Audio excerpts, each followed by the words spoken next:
अस्सलाम वालेकुम नाज़रीन। मौलाना फजलुर रहमान ने 27 अक्टूबर 2019 को इस्लामाबाद पर जलगार का ऐलान कर दिया है। मौलाना ने धमकी दी है कि वो पूरे पाकिस्तान को मैदान जंग बना देंगे। मौलाना ये भी कहते हैं कि वो इस्लामाबाद में डालेंगे पड़ाव और जब तक इमरान खान इस्तीफा देकर घर नहीं जाते वो इस्लामाबाद से उठने वाले नहीं। मौलाना ये भी कह चुके कि अगर नए इंतखाबात होते हैं, इमरान खान एक बार फिर वज़ीर आज़म बनते हैं तो वो एक बार फिर इस्लामाबाद पर जलगार करेंगे और इमरान खान की हुकूमत को गिरा देंगे। उनकी जलगारों का ये सिलसिला उस वक़्त तक चलता रहेगा जब तक इमरान खान सियासत से ताइब होकर घर में नहीं बैठ जाते।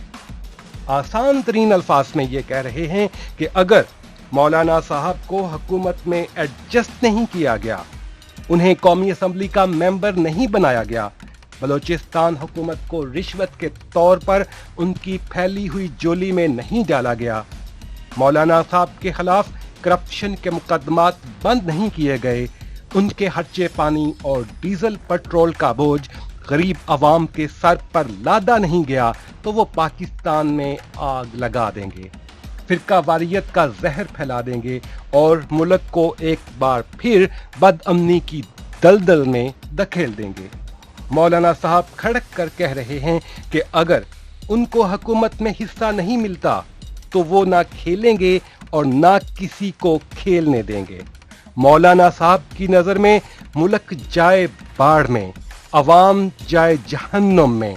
वो मदारस के तालिब इल्मों को साथ लाएंगे, इस्लामाबाद पर हमला करेंगे और सारे का सारा खेल बिगाड़ देंगे।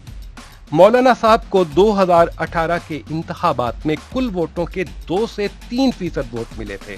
मौलाना साहब अपनी नशिस्त भी बुरी तरह हार गए, मगर उनके पास एक खौफनाक हथियार है, एक खतरनाक हथियार, मजहब कार्ड। मौलाना के पास लाइसेंस है कि वो किसी भी वक्त किसी को भी काफिर और यहूदियों का एजेंट करार दे सकते हैं। हलवे मांडे के लिए जेब खर्ची की जरूरत हो तो तहफ़्फ़ुज़े नामूस रिसालत का नारा मारकर चंदा मांगना शुरू कर सकते हैं। पाकिस्तान जैसे ममालिक में मजहब की ठेकेदारी एक बड़ा नफा बख्श कारोबार है। चुनाचे मौलाना साहब पूरी तरह तुले हुए हैं कि वो लोगों के मजहबी जज्बात से खेलेंगे और इमरान खान से अपना पुराना हिसाब चुकता करेंगे।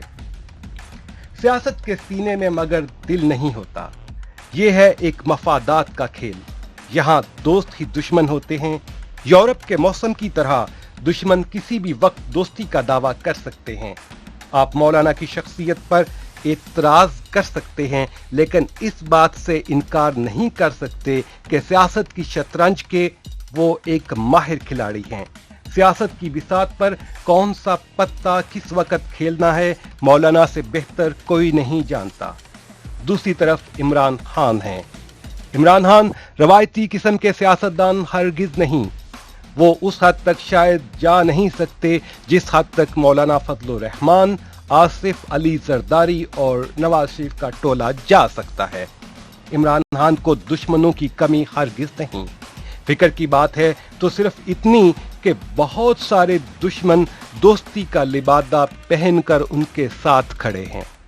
इमरान खान को अपनी वफादारी का यकीन दिलाते हुए आस्तीन के ये सांप अपने असली आकाओं और नाखुदाओं की पूजा भी कर रहे हैं। चुनाचे मौलाना फजलुर रहमान का ये खेल इतना आसान और सीधा साधा हरगिज नहीं जितना बज़ाहिर नजर आ रहा है। असल खेल की झलकियां भी आपको पाकिस्तान के मीडिया से नहीं मिलेंगी। वैसे भी पाकिस्तानी मीडिया की दिलचस्पी अपने आकाओं का बयानिया आगे बढ़ाने में ज्यादा है। अखबारात, टीवी चैनल्स से लेकर सोशल मीडिया तक हर तरफ झूठ की भरमार है। आइंदा वीडियोस में हम मौलाना के असल मकासद का तज्जिया करने की कोशिश करेंगे। मुख्तलिफ ज़ावियों से ये जानने की कोशिश करेंगे कि दरअसल पाकिस्तान में हो क्या रहा है और आइंदा होने क्या वाला है। अगर आपको हमारा ये वीडियो अच्छा लगा तो लाइक कीजिए, अपनी आरा से कमेंट सेक्शन में आगाह कीजिए और हमारा चैनल सब्सक्राइब करना मत भूलिए ताकि आपसे फिर हम कलाम होने का मौका मिल सके। अल्लाह आपका हामी और नासिर हो।